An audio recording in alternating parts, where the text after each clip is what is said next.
सुख को कारण, ये परमामृत जन्म जरा वृद्ध रोग निवारक, अंतस की ज्योति को दीप्तिमान करते हुए जिन्होंने अपने केवल रूपी ज्ञान को प्रकट कर लिया है, ऐसे भगवान की दिव्य देशना ही एकमात्र परम कार्यकारी है और कल्याणकारी है। प्रत्येक वस्तु अपने सौ सत में विराजमान है, पर सत से पूर्ण निरपेक्ष, लेकिन वस्तुत्व के सत्यार्थ बोध से अनभिज्ञ प्राणी, वस्तुत्व के सत्यार्थ बोध से अनभिज्ञ प्राणी सौ चतुष्टय में पर चतुष्टय को और पर चतुष्टय में सौ चतुष्टय को स्थापित कर इस पंच परावर्तन में अज्ञान रूप भटक रहा है। इसीलिए क्या कहा गया है? उस ज्ञान की महत्ता बताई गई है। इसीलिए उस समीचीन ज्ञान, समीचीन दर्शन को हम समझें और इस मोह जाल से 84 लाख योनि से हम अपना आत्मरक्षा करें और उस ज्ञान की आराधना करें। दो प्रकार के ज्ञान कहे गए, एक जड़ वस्तु का ज्ञान, दो प्रकार के ज्ञान, एक जड़ वस्तु का ज्ञान, एक चेतन वस्तु का ज्ञान। अज्ञानी जीव अपना पूरा जीवन उस जड़ वस्तु के ज्ञान के प्राप्ति के लिए ही निकाल देता है। मिथ्या दृष्टि जीव, बहिरात्मा जीव पर तत्वों में ही 100 तत्व खोजता रहता है। कितनी प्रकार की पुद्गलों की खोज करता है, कितने प्रकार की चीजों को देखता है, लेकिन एक बार भी वह आत्म तत्व को नहीं समझ पाता। जो उसकी वास्तविक सत्ता है, जो वो स्वयं है, उसको नहीं जान पाता। कौन? जो सिर्फ और सिर्फ अचेतन यानी उद्धर द्रव्य की खोज में लगा हुआ है। और एक होता है चेतन का ज्ञान, जो सम्यक दृष्टि जीव होता है, वह उस चेतन की खोज करता है, उसके ज्ञान की खोज करता है, अपनी आत्मा की खोज करता है, आत्मा के बारे में जानता है। खोज कहीं बाहर नहीं करता, पहाड़ पे नहीं करता, वो स्वयं की खोज स्वयं के द्वारा, स्वयं के लिए करता है, स्वयं के कल्याण के लिए करता है। वह सम्यक दृष्टि जीव होता है। आज उत्तम शौच का दिन है। क्या कहते हैं उत्तम शौच के दिन? किस चीज का त्याग करना चाहिए और किस चीज को धारण करना चाहिए? वो ने आप लोग अच्छा, और फिर कसाय का लोभ का त्याग कर दिया, फिर धारण किस चीज का करा? अपनी जो लोभ कसाय है। पहले दिन हमने क्रोध को त्याग करके क्षमा की बात करी, दूसरे दिन मायाचारी को त्याग करके, मान को त्याग करके मार्दव धर्म की बात करी, तीसरे दिन मायाचारी को त्याग करके आर्जव की बात करी, और आज अपना जो लोभ है उसको त्याग करके हम उत्तम शौच धर्म की बात करेंगे। और लोभ को त्याग के जो शुचिता है, आत्मा की पवित्रता है, निर्लोभता है, शुद्धता है, उसकी बात करेंगे। इसलिए इस शौच धर्म को हम समझें और जो हमारे अशुद्धि हमारे यहाँ बैठी हुई है मन में, इसको समझें। यहाँ पे शुचिता की बात कही गई है, सफाई की। किस चीज की सफाई करनी है? इस शरीर की ना, जहाँ 9 बंदों से, 9 द्वारों से इतना मैल, इतनी वो तो खुशबू आती होगी ना। अब तीर्थंकर तो है नहीं भैया, जहाँ इतनी गंदगी बह रही हो, रक्त पी मल की बदबू आ रही हो, हम तो उसकी सफाई की बात कर रहे हैं। अनादि से वही तो करते आए हैं, है ना। जब भी शुचिता की बात हुई है, ना जाने कितने सरफ साबुन सोडे हमने इस शरीर को साफ करने के लिए लगा दिए, वस्त्रों को साफ करने के लिए लगा दिए, घरों को साफ करने के लिए लगा दिए। क्यों अजय भैया? हाँ, थोड़ा सा सरफ हम हाथों, आप लोग जब बर्तन वगैरह वस्त्र धोते हो तो सरफ जलन करता नहीं करता हाथों में? हाँ, कि ठंडक देता है, बढ़िया थोड़ी सब जगह लगा लो। जब भी बर्तन साफ करते हो थोड़ा सा सरफ लो भैया। हाँ, एक बार मैंने बाल्टी में बहुत सरफ डाल लिया और हाथ से मिलाया तो 10 मिनट तक वो हाथ जलन करता रहा। फिर बाद में समझ में आया, अरे ये बाल्टी भर का सरफ हम ऐसे ही नालियों में बहा देते हैं और जो जीव होते होंगे उसमें उनका क्या होता होगा? कभी उनके बारे में सोचा आपने? ये जरा वस्त्र साफ करने के लिए हाँ कितनी हम हिंसा अनर्थ दंड कर देते हैं और उसका हानि नहीं है हमें, कितना पाप हम कमा लेते हैं। ये वस्त्र साफ करने के लिए हमें तो विचार करो कितने सरफ की थैली हमने खत्म कर दी होगी, क्या क्या लगा करके। इस शरीर को साफ करने के लिए कितने शैम्पू, कितने साबुन, हाँ उन शैम्पू को देखो जाके कैसे बनते हैं, क्या क्या पदार्थ उनमें डलता है, हाँ बहुत अच्छे बनते होंगे है ना। कितनी जीवों की हम हिंसा कर देते, किस लिए? इस शरीर को चमकाने के लिए, हाँ। और जिसको चमकाना है उसका कभी सोचा ही नहीं, विचार ही नहीं करा उसके बातों पे। दिवाली का दिन आता है, दिवाली के दिन हम भैया घर साफ करते हैं, हाँ पूरा बिल्कुल A to Z। भैया लक्ष्मी तो हमारे घर में ही आनी चाहिए, कहीं और नहीं चले गलती से भी। अच्छे से एक एक कोने की, मकड़ी की, जालों की, बिल्कुल एक भी कोना नहीं छूट जाए। हाँ दिवाली पे करते नहीं करते, 10 दिन पहले से बिल्कुल एक एक चीज़, कभी एक कमरे की, स्टोर रूम की, किचन की, एक एक दिन बांधते हैं। ऐसा होता है कि नहीं होता है? ये हमारे घर में तो होता है और सभी के घर में होता है। सबकी घर की कहानी एक सी है ना, क्योंकि वही मायाचारी, कसाय, लोभ, परिग्रह सबके घर में देखा जाता है। हाँ कितनी हम सफाई करते हैं। क्या हमने कभी विचार करा कि हम कपड़ों को, घर को, वस्त्रों को तो हम सफाई करने के दिन बना दिए, लेकिन कभी इस चीज़ का विचार करा कि क्यों ना एक दिन हम इस आत्मा की सफाई करें, जो इसमें क्रोध, मान, माया, लोभ, हिंसा, झूठ, चोरी, खुशी, परिग्रह, राग, द्वेष, ठसाठस, मान, अभिमान भरा हुआ है। क्या कभी इसकी चिंतन करा आप लोगों ने कि कभी इसकी सफाई करें? करा भैया? दिवाली का दिन फिक्स है, ये करना है। होली के दिन फिक्स है। क्या कभी उत्तम सोच के दिन विचार करा आपने कि आज मैं अपनी आत्मा की सफाई करूंगा? जो कसाय मेरे अंदर बैठी है, जो विकार मेरे अंदर बैठा है, जो मायाचारी मेरे अंदर बैठी है, कभी इसको साफ करूंगा? कभी ईमानदारी से तो कोई ने विचार करा क्या? पर्युषण पर्व आता है, पूजा कर लेंगे भैया, 3 की 4 कर लेंगे, अकेले करते तो सामूहिक में कर लेंगे, अपने घर जाएंगे, बढ़िया शुद्ध भोजन। हाँ भोजन की जरूर याद रहेगी, भोजन बढ़िया शुद्ध करना है भैया। हाँ बिल्कुल, आज पर्युषण है तो कम से कम 10 दिन तो लाज रख ले हम। हाँ कभी इस चीज़ को बात, आत्मा की बात करी, ये किससे अशुद्ध हो रही है? क्यों अजित भैया, ये आत्मा किससे अशुद्ध हो रही है? विभाव में हम परिणत कर रहे हैं। क्या कभी हमने अपने स्वभाव की चिंता करी? कितना हम विभाव भाव में रमण कर रहे हैं। एक बार भी अगर अपने स्वभाव की चिंता करी होती तो आज हम भी उधर विराजमान होते। भगवान कोई अलग नहीं है, ऐसे नहीं है हमारे भगवान ऊपर से टपक के आ गए। आप ऊपर मत देखो ऐसा नहीं है हमारे भगवान कोई आ गए या हमारे भगवान ने ये सृष्टि बनाई है या फिर वो उसके करता है, हटता है, वो इस चला रहे हैं। अरे हम में से एक थे मारीची, कितने मिथ्या मत चला दिए हैं।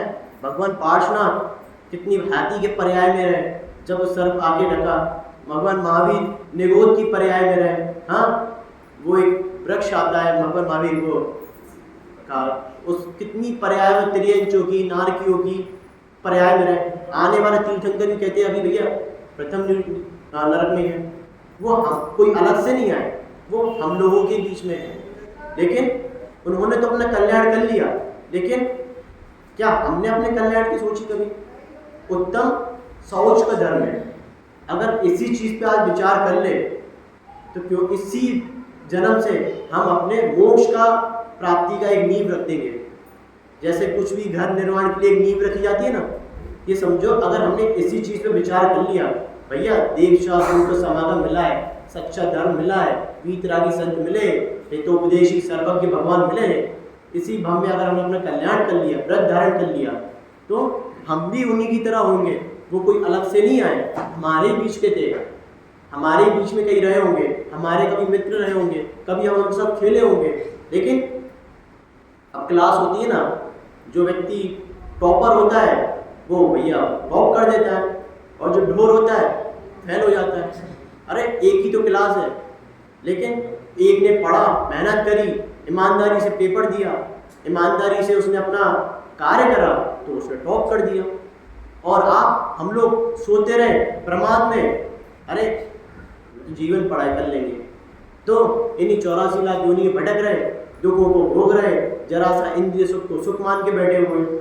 यही तो हम लोग की कहानी चल रही है। हाँ, थोड़े से धन के लालच के लिए। इसलिए कहा गया है जब भी मूल में परिग्रह होगा, इच्छा होगी। लोभ क्या है अजित भैया, लोभ क्या है बताओ? हाँ, काय की इच्छा, किस चीज की इच्छा? आप कहते हैं ना प्रवचन ज्यादा लो, बताओ आप किस चीज की इच्छा है? संसार के सुखों की।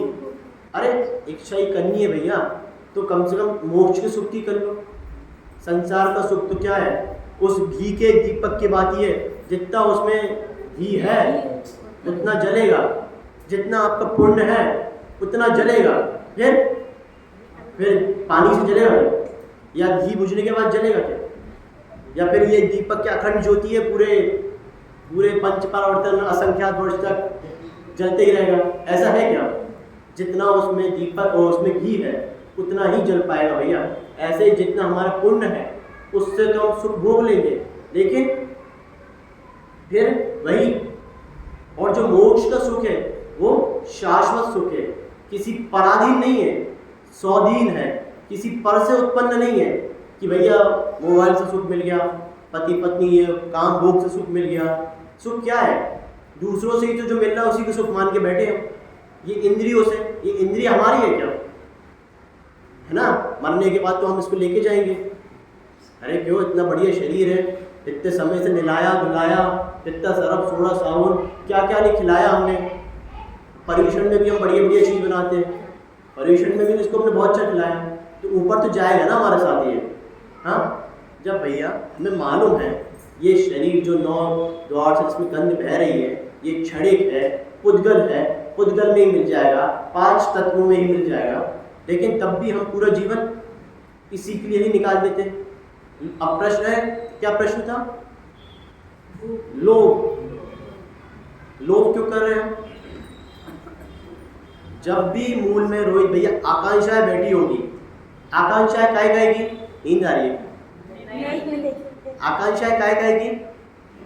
या तो मुख्य रूप से 3 प्रकार की आकांक्षाएं होगी, डिजायर, इच्छाएं, या तो धन की, या तो काम की, या तो धन की आकांक्षा है, या तो काम की आकांक्षा है, या फिर ख्याति लाभ पूजा की आकांक्षा है।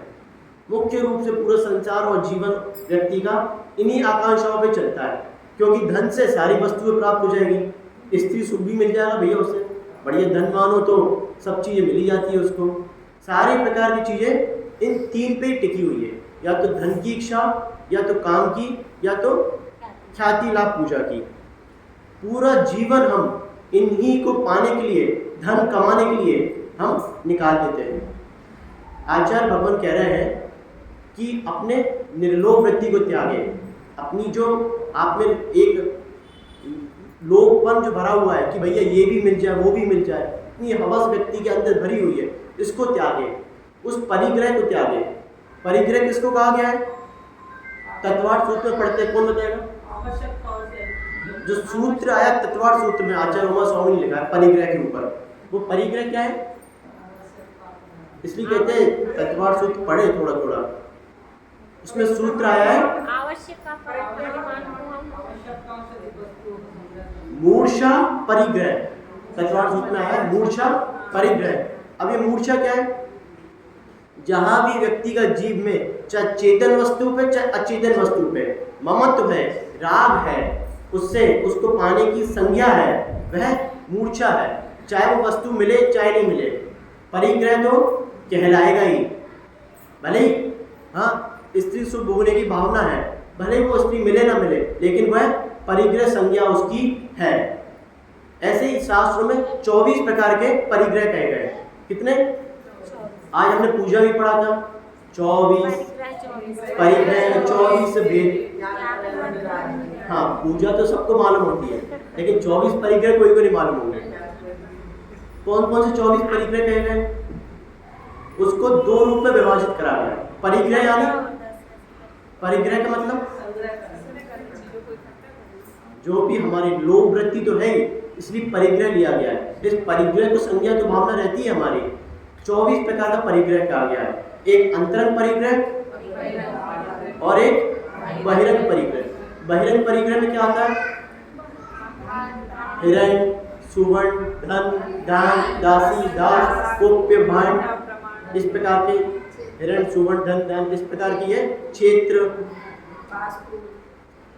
ये क्या है? बहिरंग परिग्रह। हिरण यानी चांदी, सोना, कितनी चीज भैया जहाँ हमको मालूम है, आपको मालूम है कुछ भी वस्तु हो, ये पेंसिल भी है, इसको बनाने में हिंसा हुई कि नहीं हुई? नहीं, अपने आप आ गई ना। ये कल्प वृक्ष पे बन गया, एक पेंसिल दे और आ गई। कोई ना कोई पेड़ नियम से कटा होगा, हाँ, फिर बनी होगी मशीनों से। उन मशीनों में कितनी हिंसा हुई होगी, वो मशीनें कितनी बिजलियों से जली होगी, फिर जाकर के पेंसिल और बाहर सामग्री आई, फिर इस पर कलर पेंट हुआ। हिंसा हुई कि नहीं हुई? एक भी वस्तु कुछ भी बन रहा है तो वह हिंसा से ही बनी हुई है। अपन लोग घर में जाते हैं, लाइट पंखे यूं ही जला देते हैं, कितना अनर्थ दंड अपन कर रहे हैं। एसी चला रहे हैं, सबसे ज़्यादा हिंसा। अंदर तो बढ़िया हवा ले रहे हैं, कभी आपने बाहर जाके विचार करा, शैलेश भैया, उस मशीन की, एसी की मशीन की जगह आप 5-10 मिनट जाके खड़े होना बढ़िया ठंडी हवा लेने से पहले। कितने जीव वहाँ झुलस जाते हैं, हाँ, कितनी उसकी गर्म हवा से कितने पशु पक्षी तक अपने प्राण गंवा देते हैं। इतनी गर्म हवा आती है और आपको तो लग रहा अंदर बढ़िया ठंडी हवा आ रही है। इतना क्लाइमेट चेंज हो रहा है, ये क्या हो रहा है? हमने अपने वस्तु भोगने की सामग्री इतनी बढ़ा दी है और उन भोगों में हमें ये मालूम ही नहीं कि कितनी जीवों की हिंसा हो रही है। क्या कभी इस चीज़ पे विचार करा? अब यहाँ पे बात चल रही है परिग्रह की, क्षेत्र का परिग्रह। हाँ, कितना क्षेत्र, घर, एक घर में मान लो व्यक्ति एक घर लेगा, लेकिन एक नागपुर में ही फ्लैट होना चाहिए और एक अगर बाहर अगर कोई फॉरेन में हो तो और अच्छी बात है। कितनी परिग्रह संज्ञा हमारे अंदर है, जितना ज़्यादा से ज़्यादा आ जाए। एक आध दो घर और इस क्षेत्र महाराष्ट्र के बाहर भी होना चाहिए, दिल्ली में। क्या ऐसे भाव नहीं आते हमारे? अब विचार करो, जो घर आपका बन रहा है कितनी द्रव्य बन के वो बना हुआ है, कितनी हिंसा से वो बना हुआ है, कितने पेड़ों को काटा है। पहले जंगलों के, पेड़ों के जंगल थे, अब कंक्रीट के जंगल है। कितनी वस्तु को हम भोग रहे हैं, लेकिन उन पर बात करो कि कितनी हिंसा उसमें हो रही है। इसलिए क्षेत्र, सुवर्ण, धन्य, दान, दासी, दास, दासी पूर्व राजा वगैरह वर्तमान देखे आते हैं। नौकर, सेवक, जितना मिल जाए भैया उतना कम है। एक हाथ दबाने के लिए, एक पैर दबाने के लिए, एक सिर दबाने के लिए, बस नहीं चले तो व्यक्ति, हाँ, आजकल तो कितनी टॉयलेट वगैरह कितने अच्छे आ गए, बताने की जरूरत नहीं है।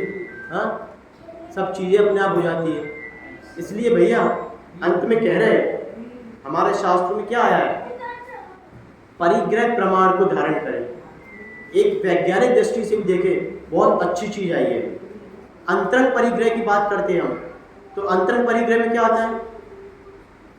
एक दर्शन मोहिनी का जब बात करते हैं, दर्शन मोहिनी और एक चारित्र मोहिनी। दर्शन मोहिनी आपको मालूम है, मिथ्यात्व, मिथ्यात्व को परिग्रह में लिया गया है।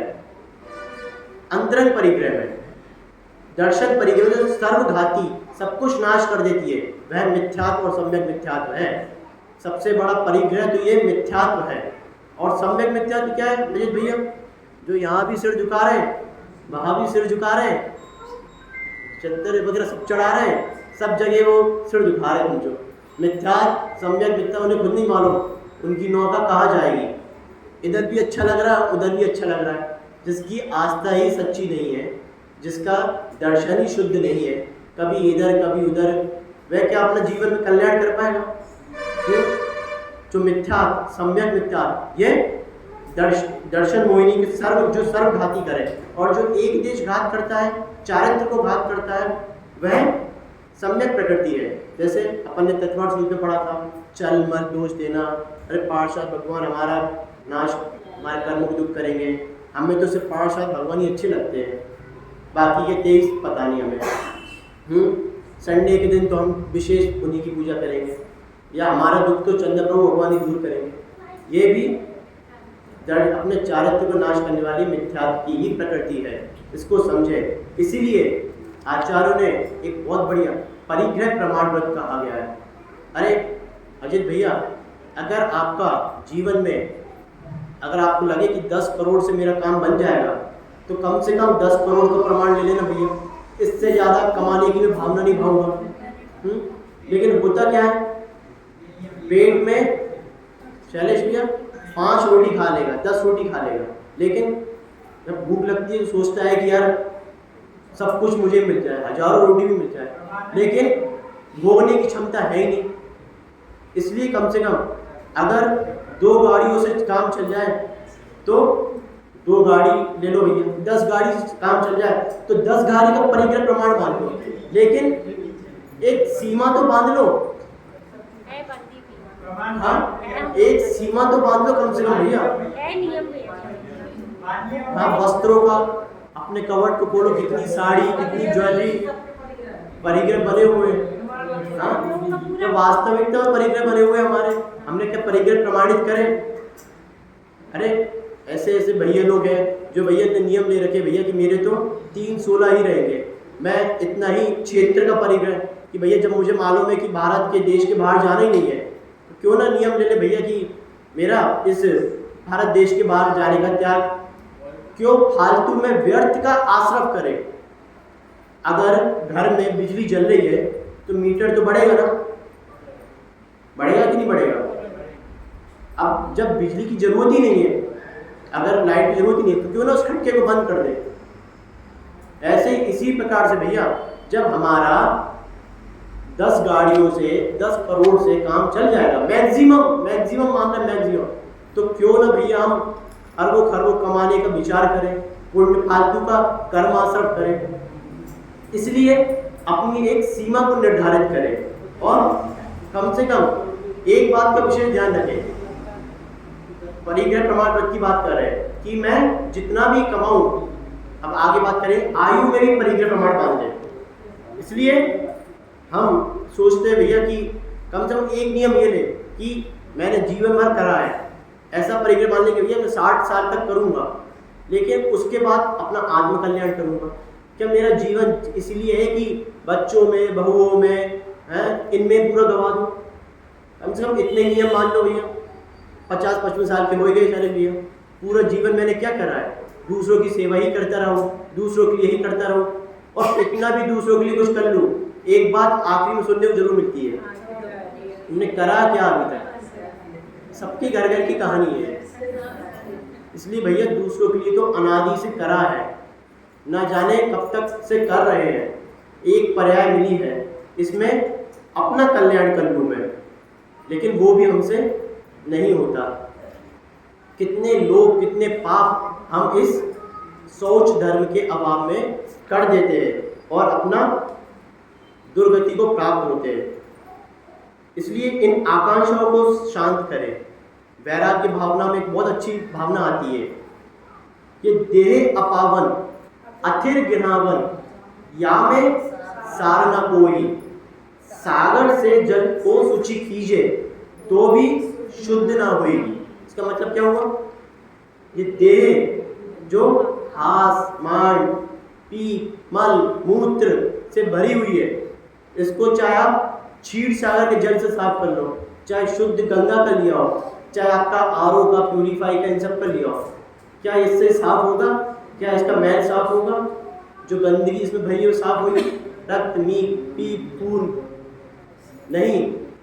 ऐसे ही भैया इसलिए आपको मालूम है कि ये तो एकमात्र शुद्ध जिनवाणी के स्वाध्याय पठन से भगवान देवशास्त्रों का सानिध्य लेके ही मैं इस जो मेरे अष्ट कर्म है, 8 कर्म है, उनको उनसे मुक्ति पा पाऊंगा। एक उदाहरण आता है, अब जब बात चल रही है, महाभारत का महायुद्ध हुआ, अर्जुन युद्ध के उपरांत जब युद्ध हो गया, अर्जुन और 5 पांडवों ने देखा, अरे कितनी हिंसा हो चुकी है, कितने लोग मर चुके हैं, कितने लोगों के परिवार खत्म हो गए, कितने लोगों के अंग छिन्न भिन्न हो गए, कितनों के बच्चे, कितनों की पत्नियां विधवा हो गई। उनको बहुत प्रायश्चित के भाव है पांचों पांडवों को। तो फिर अर्जुन सोचते कि क्यों ना हम श्री कृष्ण माधव के पास चले और उनके पास चलते हैं, लेकिन उनको जाने से पहले हम एक बार गंगा का स्नान कर ले कि क्यों ना ये हमारे पाप धुल जाए। क्या सोचते वो कि मैंने इतने पाप करे तो मैं गंगा में डुबकी लगाता हूँ जिससे मेरे पाप का क्षय हो जाए। फिर वो जाते माधव के पास मिलते हुए, माधव कहते अरे आप लोगों को कैसे आना हुआ?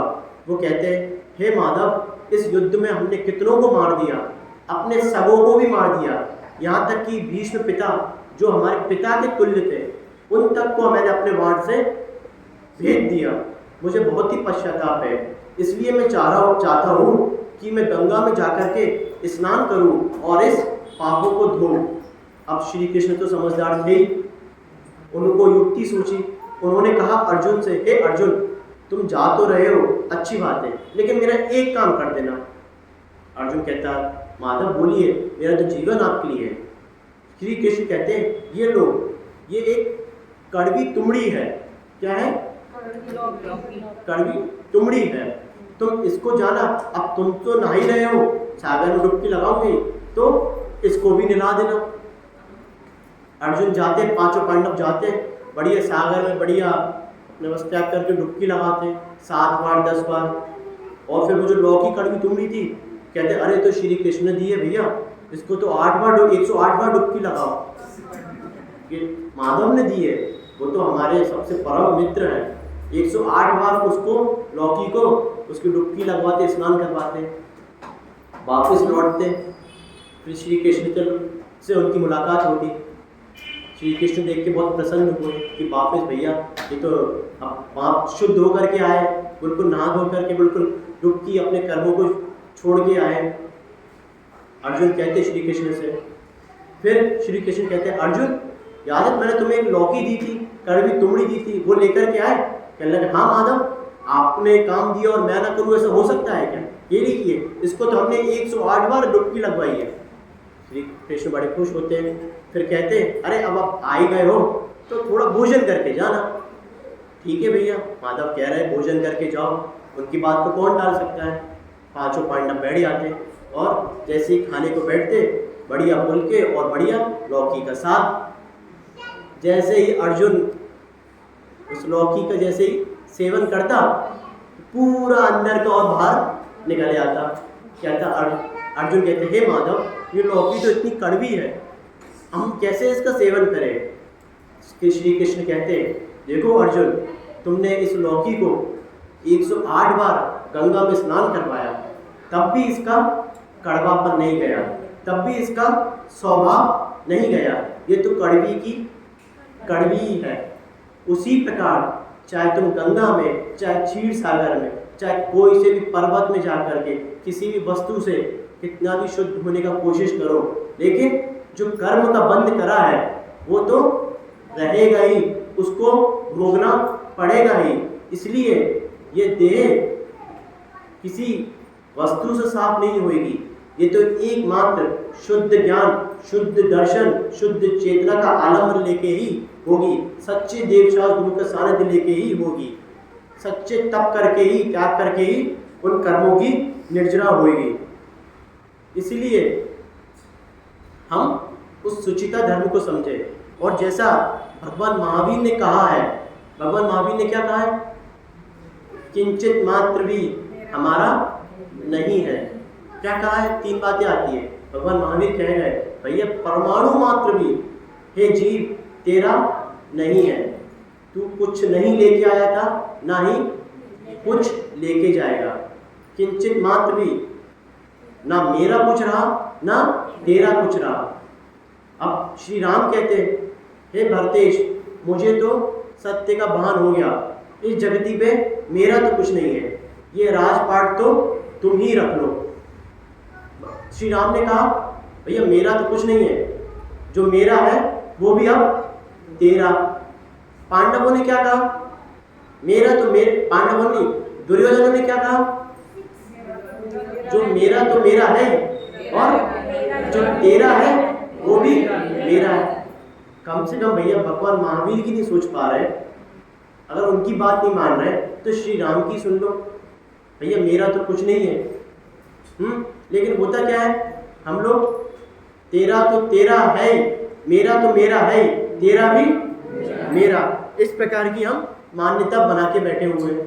कितनी लोभ की बात, लोभ के भाव अंतस में ठसाठस हमारे अंदर में भरे हुए।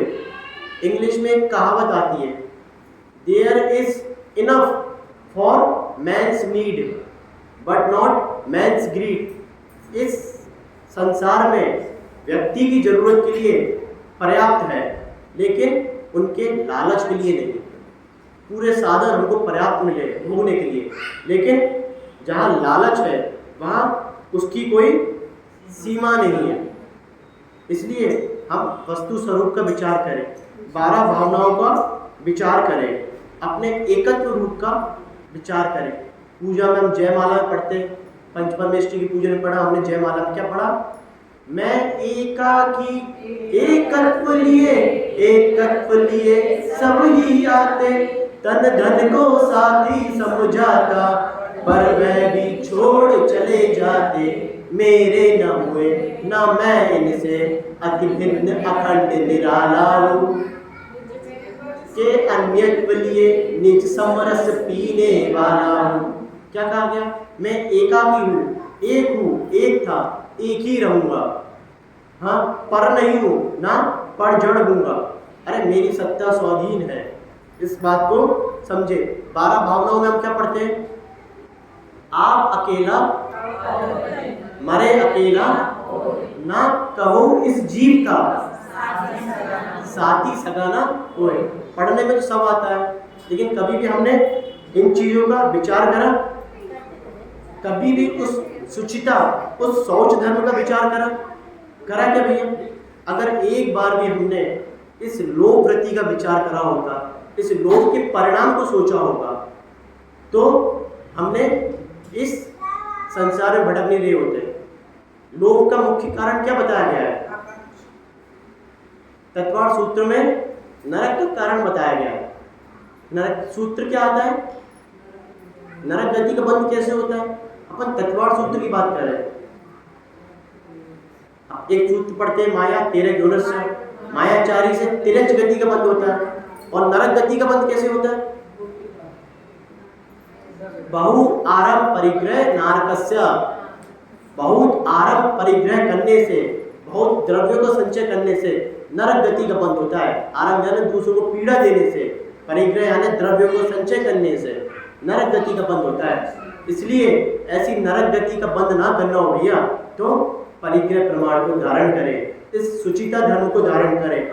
और जो लोभ, उत्तम लोभ, सोच उत्तम सोच नहीं, उत्तम लोभ जो हम लोगों के अंदर बैठा है, इसको समझे। एक बहुत बढ़िया एक प्रसंग आता है लोभी पंडित का। एक पंडित होता है, बहुत लोभी होता है, बनारस यूनिवर्सिटी का प्रखंड विद्वान होता है, बनारस से पढ़ा हुआ आता है, सारे वेद अनुयोग सब चीज़ का, संस्कृत व्याकरण का सबका उसको बहुत ज्ञान होता है। पूरे 12 साल रह करके वो पढ़ाई करके आता है, अपने घर जाता है, पंडिताइन मिलती है, पंडिताइन पंडित को देख के बहुत खुश होती है, अरे पंडित जी आए, बहुत पढ़ लिख के आए, बनारस से आए हैं। 56 भोग बना के रखती उस पंडित के लिए पंडिताइन, जैसे 56 भोग लगाती उसको। लेकिन कहती, अब माताओं की आदत होती है ना, जब तक खाते समय भी टोक नहीं देगी तो मन कैसे भराएगा, जब तक इतने की होते हैं पूरी रात में नहीं सुना देंगी, जब तक ठंडक कैसे मिलेगी। पंडित आया, 56 भोग लगे, जैसे पंडित ने एक रोटी खाने को हुआ, पंडिताइन कहती, पंडित एक बात बता दे बस। कौन सी बात? कि पाप का बाप कौन? कौन सी बात भैया? एक बात बता दे, इस पाप का बाप कौन है? पंडित चौक वो हो गया भी सुन के, अरे मैं इतना विद्वान, इतना पढ़ा लिखा, ज्ञान करा, 12 साल तक पूरी कितने वेद कितने अनुयोग सब पढ़ डाले मैंने, लेकिन पाप का बाप कौन है ये तो मुझे भी नहीं मालूम। अब उसकी ठनक गया, पंडितों की ठनक जाए तो फिर वो खाना वाना सब छोड़ के वो वापस, यार मैं तो वापस बनारस में जाके देखूंगा भैया ये पाप का बाप कौन है। आधी रात्रि में निकल जाता अपना घर छोड़ के। अब जाता, रात्रि हो गई, अब सोने को आ गया भैया, ठंड का मौसम था। फिर देखता भैया कहाँ रुकने की जगह है, फिर एक कुटिया मिलती वहाँ पे, फिर देखता अरे ये तो वैश्या का घर है। तो वो सोचता नहीं, वैश्या के घर जाना सही नहीं है, उसकी तो परछाई भी पाप है, मैं तो उसकी परछाई से भी दूर हूँ, वो बाहर ही रुकता। अब वैश्या देखती अरे पंडित जी बाहर रुके हुए हैं, वो आती कहती अरे पंडित बाहर इतनी ठंड में क्यों रुके हो, चलो मेरे घर पे सो जाना। पंडित कहता तू वैश्या, तेरी तो परछाई भी पाप है, तेरे इसको तो मैं देख लूँ तो मेरा दिन खराब हो जाए, तेरे पास में आऊँगा क्या, हाँ तेरे घर में सोऊंगा, चल निकल। हाँ पंडित, वैश्या कहती पंडित तुम इतना परेशान क्यों दिख रहे हो, मत आना मेरे यहाँ, लेकिन ये तो बताओ इतने परेशानी और क्रोधित क्यों हो रहे हो। पंडित कहता अरे मैं एक सवाल का जवाब ढूंढ रहा हूँ कि पाप का बाप कौन। अब वैश्या समझदार थी भैया, वैश्या कहती मैं पंडित को बताती हूँ कि पाप का बाप कौन। वैश्या कहती अरे पंडित तू चिंता मत कर, तू सुबह जैसे ही हो जाए वैसे ही निकल जाना, इतनी रात है तू मेरे घर पे चल के सो जा। पंडित कहता नहीं ये पाप मैं नहीं कर सकता।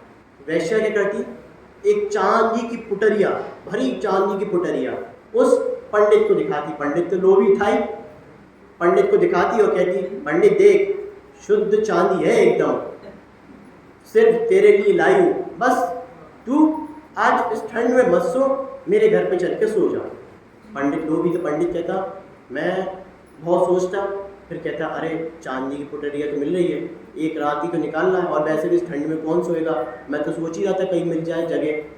वह क्या करता फिर उस वैश्या को जाके हाँ ठीक है तू चांदी की पुटरिया दे रही हो, तेरा मन रखने के लिए मैं तेरे यहाँ घर चलता हूँ। अब पंडित जाता, अपनी रात्रि निकाल लेता। अब जैसे सुबह होती वो जाने लगता।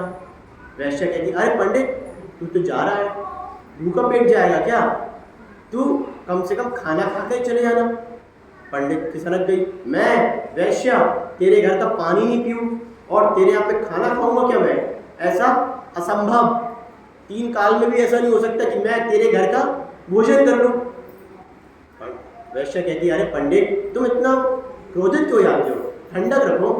फिर वैश्या क्या करती, सोने की पुटरिया निकालती एक बढ़िया शुद्ध सोना, बिल्कुल भरा हुआ एक मटके में। कहती पंडित जी देखो। पंडित देख के अरे ये सोने की पुटरिया, सोने का घड़ा। उसको देख करके पंडित तो लोभी था ही, पंडित क्या करता अरे ठीक है तू खाना खाने की कह रही है। पंडित कहता ठीक है गाँव में किसने देखा, भोजन ही तो करना है, कर लेता हूँ। ठीक है पंडित भोजन पे बैठ जाता। फिर क्या होता, वैश्या कहती देख पंडित 56 प्रकार के भोजन मैंने बनाए और चांदी की पुटरिया भी मैंने तेरे को दी, सोने की पुटरिया भी मैंने तेरे को दी, बस एक काम और कर दे मेरा जीवन धन्य हो जाएगा। पंडित कहता क्या, मेरे हाथ से एक ग्रास खा ले, बस तू एक और खा ले, मेरी तो पर्याय धन्य हो जाएगी। पंडित कहता असंभव, तेरे हाथ से मैं खा लूँ, ऐसा पाप करूँगा तो मुझे तो 3 लोक में भी जगह नहीं मिलेगी, मैं तो नहीं कर पाऊँगा। वैश्या हीरे जवाहरात की एक बड़ी सी पुटरिया लेकर के आती पंडित को। पंडित जैसे देखता तो ये वो तो लोग ही था ही। पंडित सोचता अरे ठीक है अब खाने की तो कह रही है, गाँव में किसने देखा, किसी को मालूम नहीं पड़ेगा, तो ठीक है वैश्य अब तू कह रही हो तो तेरा मन रखने के लिए मैं, तू खा रही है तो ठीक है अच्छा खिला दे। जैसे पंडित मुंह बोलता वैश्य एक गेंदी खींच के दूसरे हाथ से यहाँ से। पंडित बोला वैश्य ये क्या कर रही हो तुम, मैं पंडित तुम्हें मार रही हो। वैश्य कहती पंडित समझ ये तेरे प्रश्न का उत्तर है। प्रश्न का उत्तर कैसे, तूने पूछा था ना पाप का बाप कौन। पंडित समझ गया अरे पाप का बाप तो लोभ है।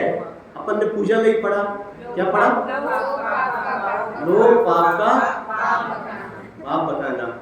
इसलिए पाप को पाप का बाप लोभ कहा गया है। इसलिए इस लोभ वृत्ति को हम त्याग करें भैया। हमारी हालत भी देखा जाए तो उस पंडित की तरह ही है, जरा सी धन संपत्ति वैभव पाने के लिए हम क्या कुछ नहीं कर लेते, कुछ भी हद तक किसी भी स्तर पे गिरने को तैयार हो जाते हैं। थोड़ा सा धन पाने के लिए, थोड़ी सी संपत्ति पाने के लिए हम कितना अपना स्टेटस वैसे तो बड़ा मेंटेन करेंगे, लेकिन जैसे थोड़ा लालच मिल जाता है तो उस पंडित के भांति हम भी अच्छे बुरे का ध्यान विवेक नहीं रखते।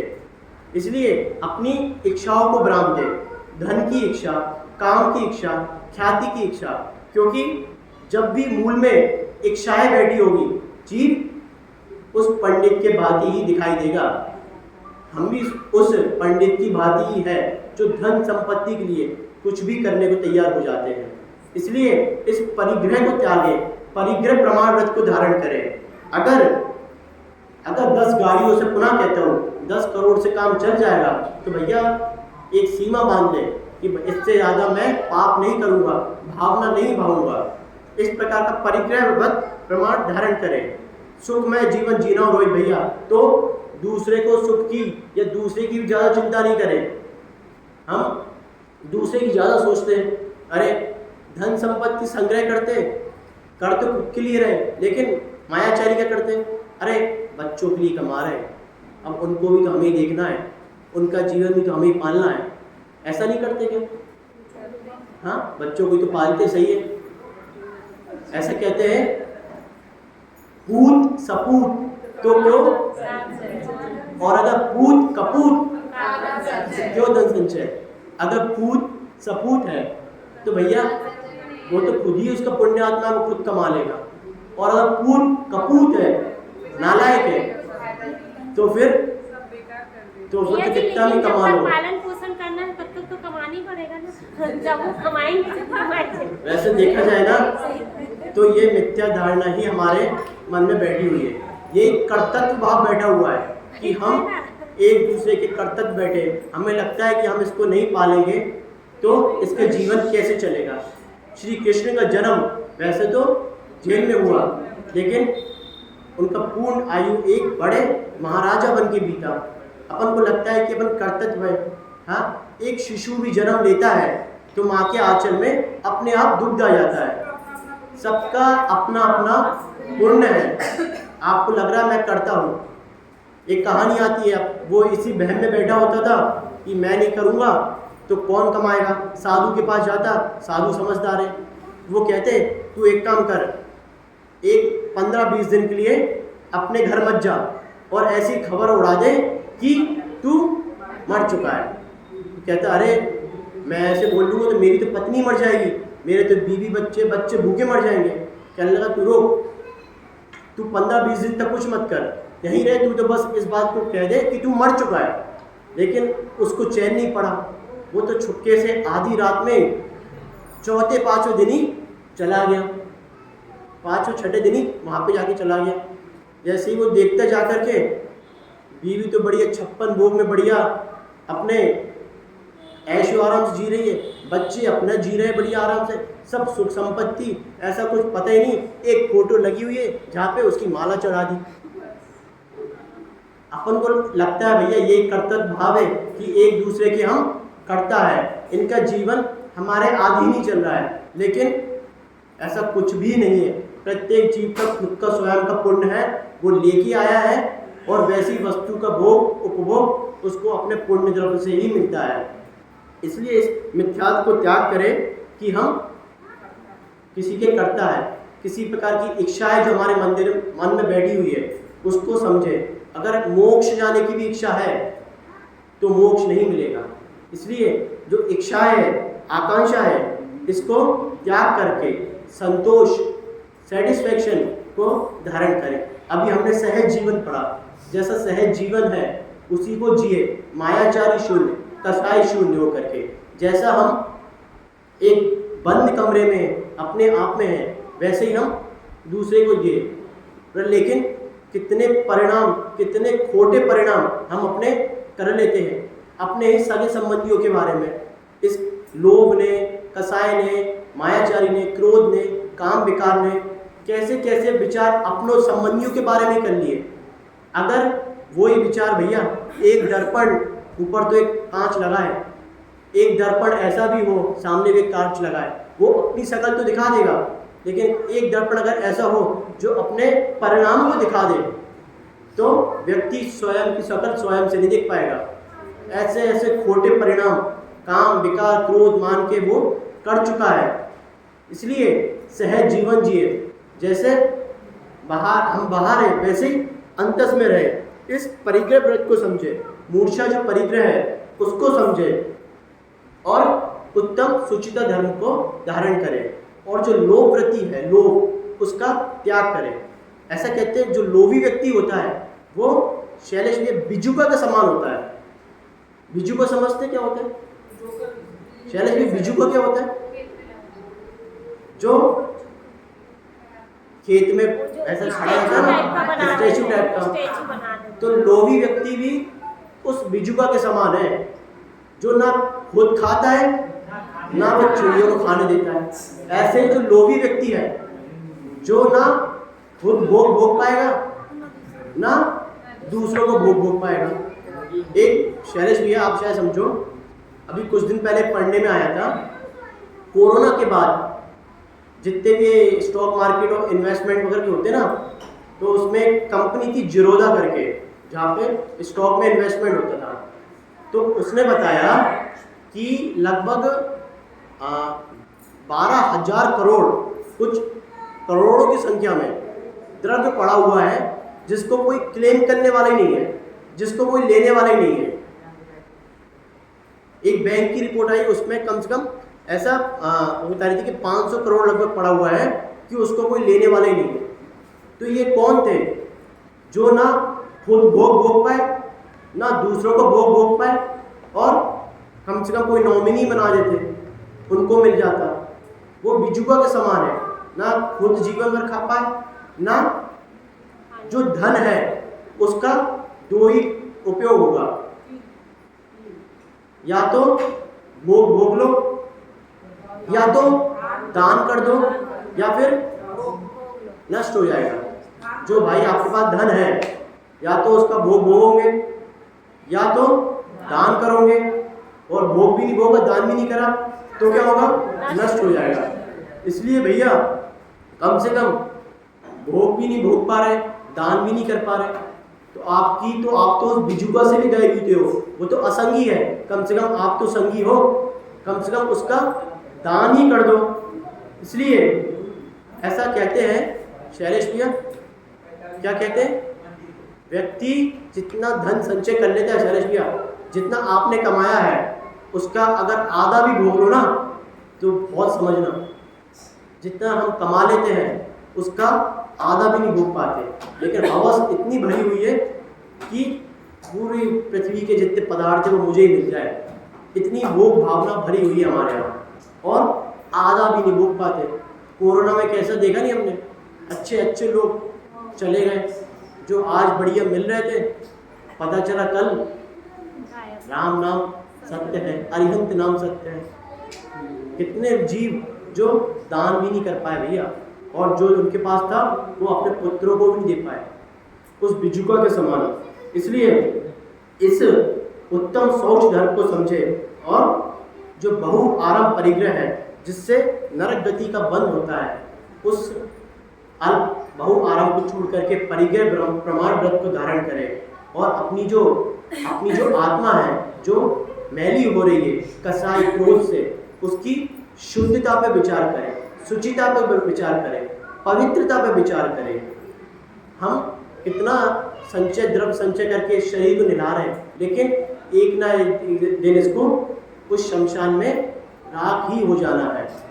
इसलिए उत्तम सोच धर्म है वो पवित्रता शुद्धता अपनी आत्मा की कह रहा है, इस शरीर की नहीं कह रहा। इस प्रकार इस सोच धर्म को समझे। जय बोलिए उत्तम सोच धर्म की जय। आचार्य भगवान विशुद्ध सागर जी महाराज की जय।